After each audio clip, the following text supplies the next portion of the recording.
Hi friends, అందరూ ఎలా ఉన్నారు? నేనైతే బాగానే ఉన్నాను. మాగల్ మసాలా పులుసు అయితే చేశాను. చాలా బాగా అయితే వచ్చింది. ఇలానే మీరు కూడా ట్రై చేయండి. నేనైతే ఒక ఉల్లిపాయ తీసుకున్నాను,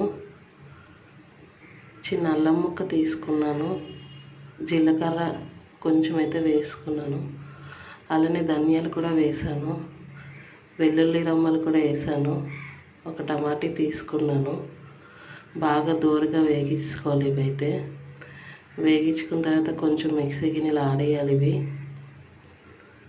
అలానే కొంచెం నూనె పోసుకొని అది నూనెలో బాగా వేయించుకోవాలి.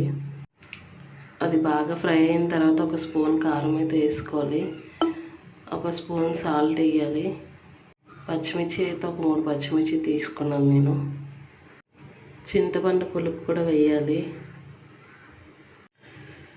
చూడండి ఫ్రెండ్స్, ఎంత బాగా అయితే వచ్చిందో. మీరు కూడా ఇలాగే ట్రై చేయండి. లాస్ట్లో దించేటప్పుడు అయితే కొంచెం కొత్తిమీర వేసుకోవాలి. మీలో ఎంతమందికి ఇష్టం చేపల పులుసు అయితే కామెంట్ చేయండి. నాకైతే చాలా ఇష్టమండి చేపల